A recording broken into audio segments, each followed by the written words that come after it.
These are called a ginger, and they get like 25 or 30 pods on them. See the pods, how they grow?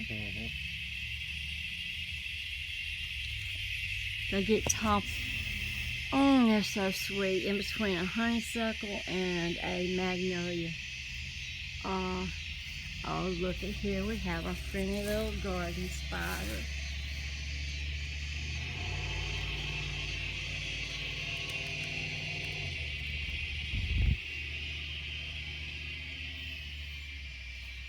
Is that a hummingbird or a moth? I think it's a moth. August the 24th.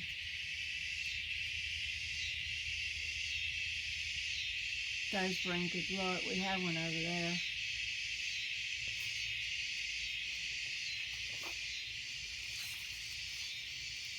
Well, that was worth a view, wasn't it?